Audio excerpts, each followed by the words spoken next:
Oh, hey guys, hope everyone's well. Sorry for the late update on this video. Last update was on day 3, we're now on day 7, so I do apologise for that. But it's been a crazy trip actually. India is a crazy place, as anybody who's been here will know. And you know, for me, just to recap, this is a recce trip, motorcycle tour from Chennai across to just underneath Kannur, so coast to coast, and then up to Goa. If we'd have had a few more days, we could possibly have done a loop back to Chennai, but we just didn't have enough days in a 2-week trip to make that happen. So we're doing a one-way to Goa, and then the bike's going back on a transporter, and we're flying back to Chennai and then back home. All in all, it'll be about 2,000 kilometres. We've got 17 bikes, so a lot of bikes, 12 customers, and then myself. And then I've got Don Brady, who's a guide himself. He's my second guide. He knows India well, so he came along for that reason. And I've got Dave Shaw, who's helped me on quite a lot of trips just as a back rider, and you know, he's just a good person to have around. And then we've got Matt, who's a medic. Got him on board at the last minute just in case anything went wrong. I was very apprehensive about bad accidents, really. Somebody having a really catastrophic injury on the road. But in fairness, Matt's main benefit so far, touch wood, has just been dealing with dicky tummies and people not feeling well, a bit of dehydration, a bit of heat stroke.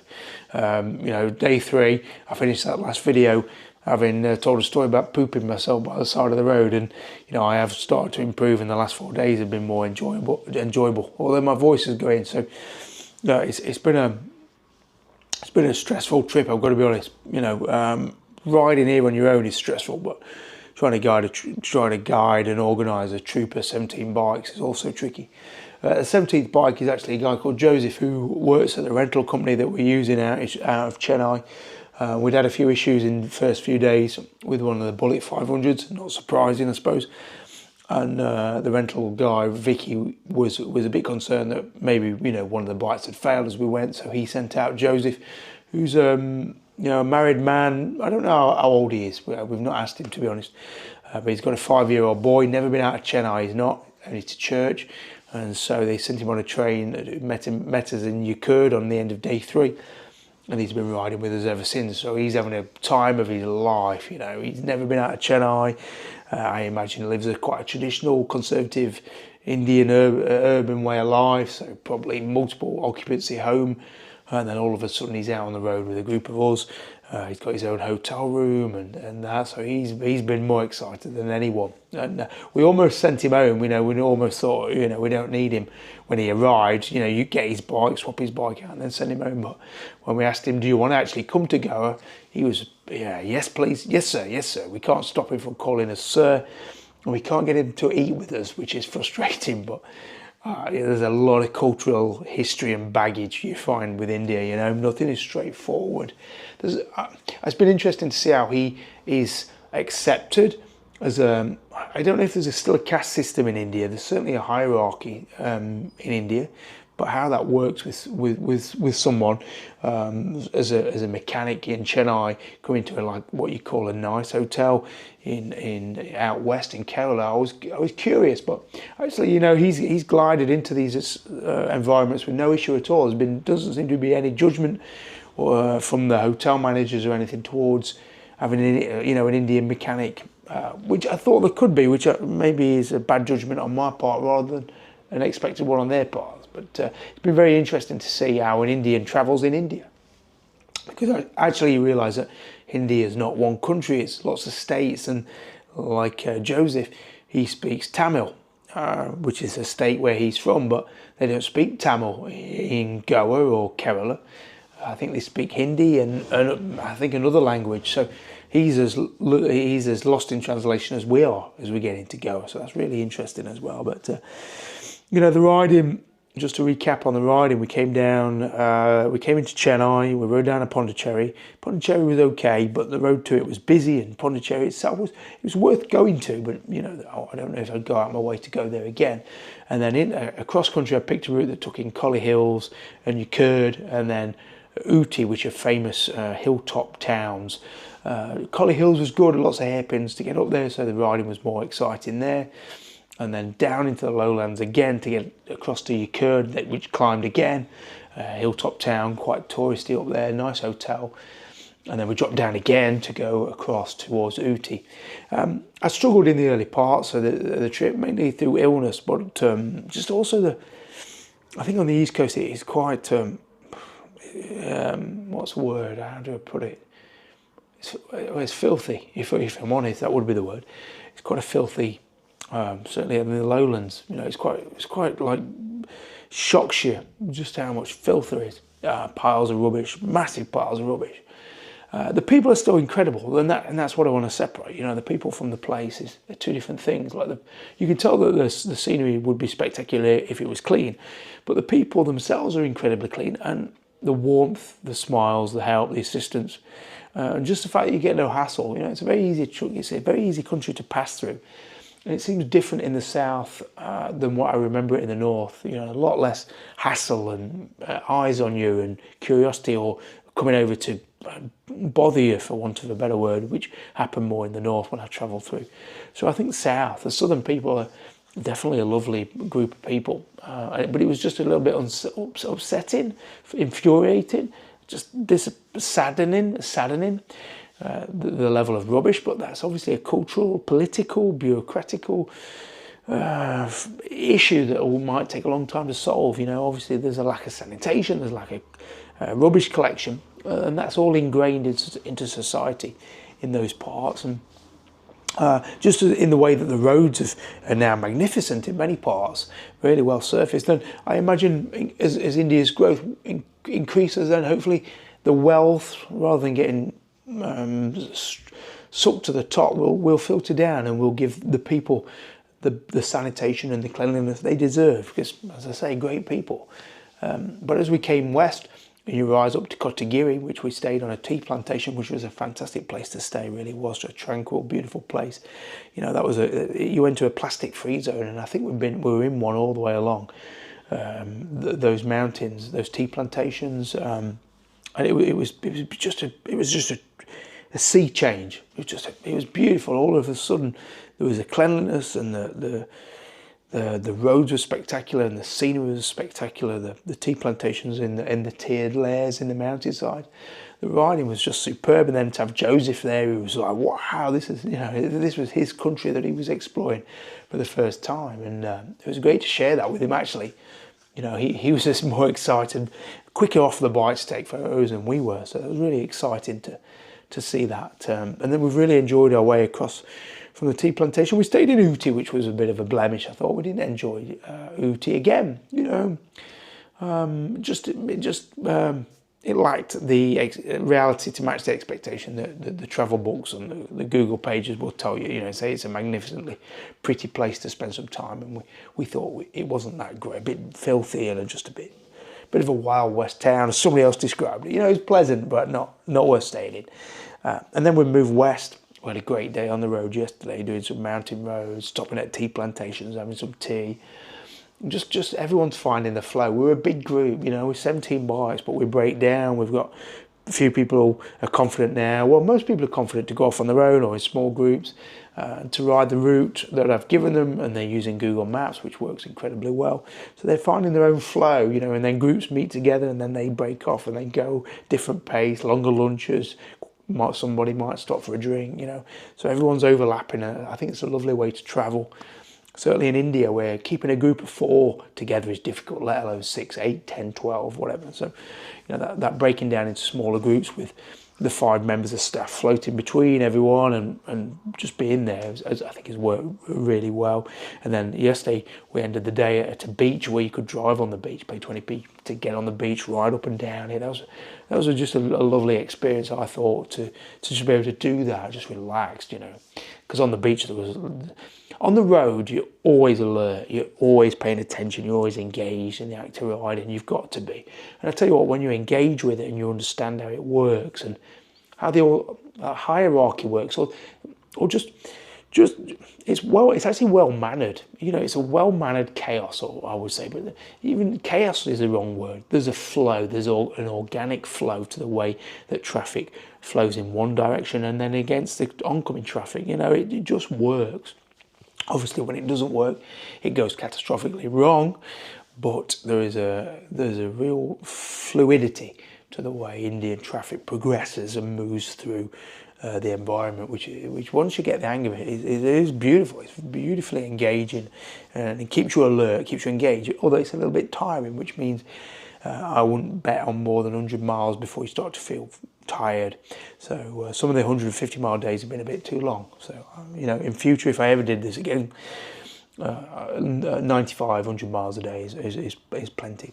So we got down to the beach. We stayed in some homestays nearby, some better than expected, some worse. We were a split group on that.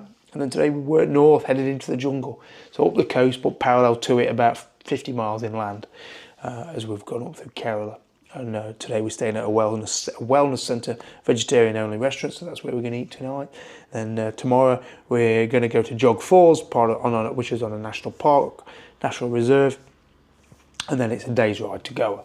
There is option to head inland and go to Hampi to see the temples, which we'll see if people wanted to do, but it adds in extra mileage, riding days, or people can go and sit on the beach near Goa. So I think a lot of people are going to do that. So India, if you're thinking of a road trip, if I can give a mid-trip or towards the end of the trip, a piece of advice is start on this west coast. Like starting on the east coast, it's the same with starting the north. It's quite a challenge. It's quite a challenge with not a lot of reward. Whereas on this west side, I think Kerala, Goa, you can get a feel for the traffic, but you can also enjoy the scenery. You can look around. You can relax a little bit more. You can have a gentler braking period to it. So I would say definitely come to this west side and just explore this down into Kerala and enjoy the ride near, and then maybe second trip go north or east or whatever. But I would say so far the best riding has been in the west, and as I'm told, Goa is fantastic. Organising a trip here is stressful. Hugely stressful. If anybody's wanting to be a tour guide, tour operator, always willing to help anybody who wants to set out.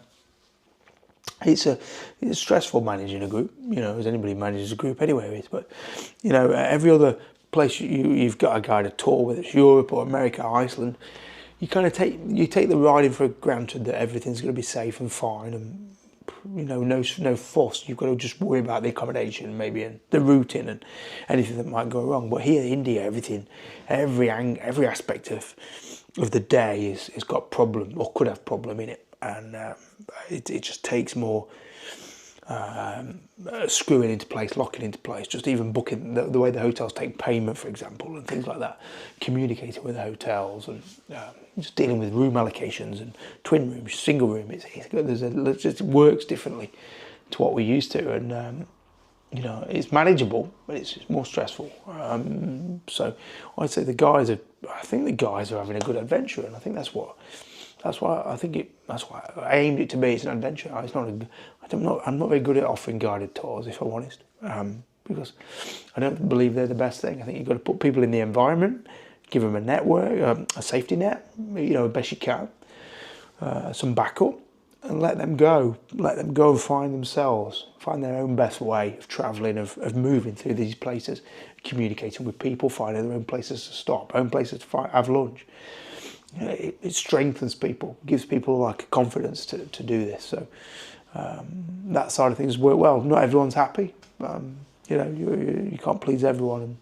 And, a place like India it can bring out people's worst side, and it did for me in the first few days. I was quite like, fuck, I hate this place. And I'm not going to lie.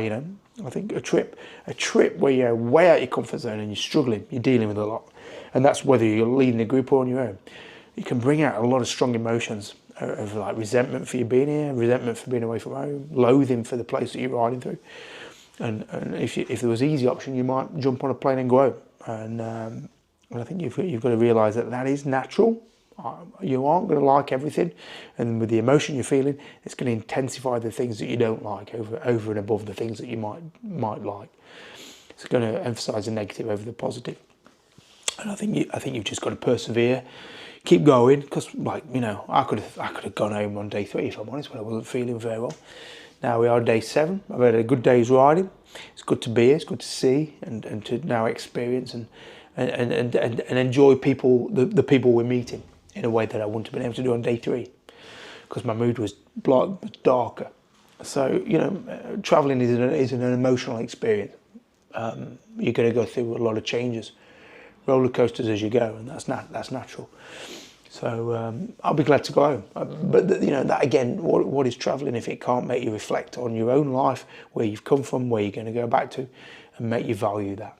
And India, for good and for bad, makes me value home life and what I have at home really strongly, and that's a great thing. That's a great thing to get from traveling, you know. As well as much as a great photo of a beautiful beach is a great thing to take home with you and to show off, then so is that sensation of life. I love being at home. Like, home is great. I love being at home, and I can't wait to go home. Can't wait to see the family. You know, so if traveling does that for you, then that's also success. So, you know, there's lots of rewards in traveling, and it's not always the ones that well, sometimes the ones that you least expect to get. You know? So that's it. India is a great place for a traveller, for an adventurer, for an explorer. You can still explore here. It feels like you can still explore. And the people, as I say, the people make this place. They really, there's nowhere like India, and it's not thanks to the landscape, because the landscapes, I've seen this landscape many times in other places, other parts of the world, but the people, you're only going to find them here in India. So people have sat at home thinking, I'd never go there, and I get that. You know, I'd never go to India. I've seen your video, I've seen the cows, I get it. But if you're in any way curious, I think you've got to come and give it a go. Come and give it a go. Rent a bike, do it on your own. Do it in a 2, do it in a 3 of you. It's the safest way to travel, and you'll soon grow and learn and strengthen. You'll soon get over it. So that's my advice on day 7 of India. 3 more days to go, and then we're going to be in Goa, sipping cocktails and ready to go home. So thanks for following. Sorry, I've had a big gap in the videos, but I've had other things to take care of. So yeah, take it easy. Have a good one. Cheers. Bye.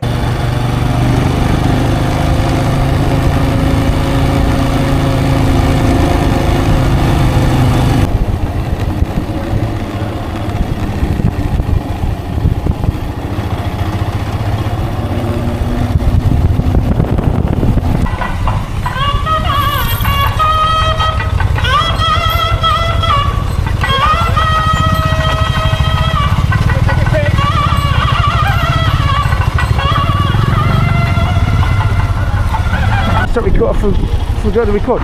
Oh my word, look at this!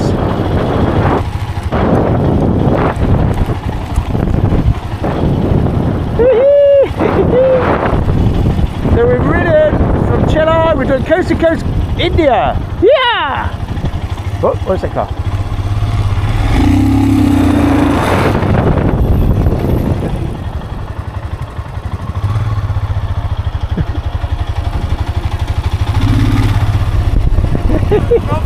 Oh!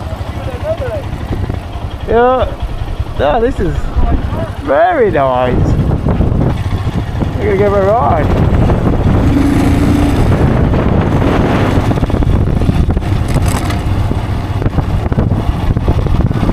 Look at this. This is the beach just south of Kannur on the west coast, Kerala.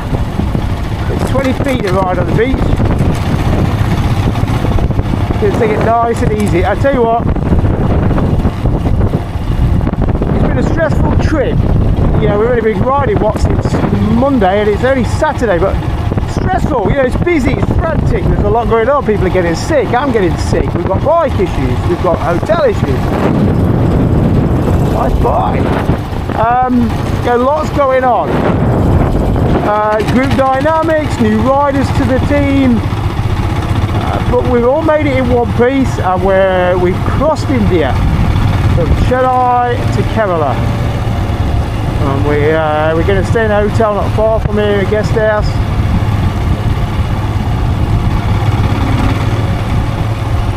Look at this. Don't ask me the name of the beach, I forgot it.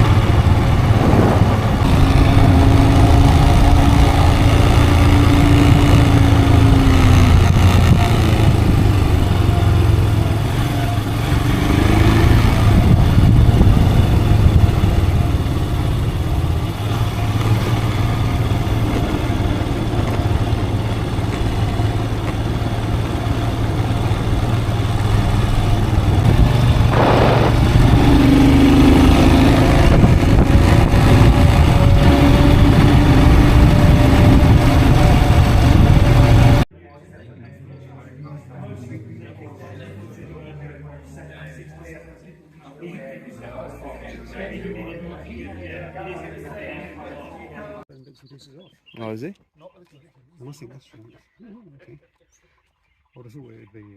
Pretty lucrative, wouldn't you? well, I think it'd be quite a cash. It's hard to video and walk. It is. Break an ankle. How about you? Oh, that's a nice little... Yeah, isn't it?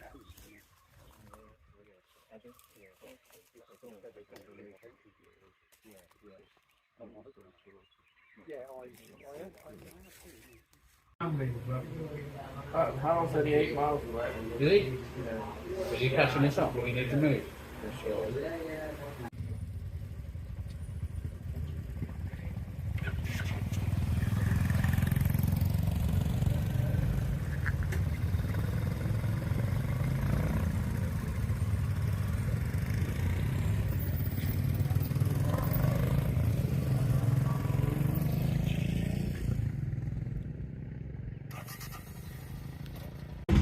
it.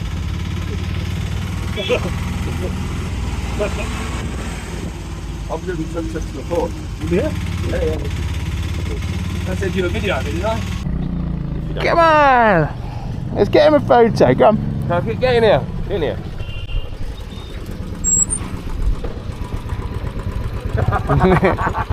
Kyle! There you go, yep. I'll send it you. Was that good fun? Yeah, You like that? loads of. Yeah, it's good, eh?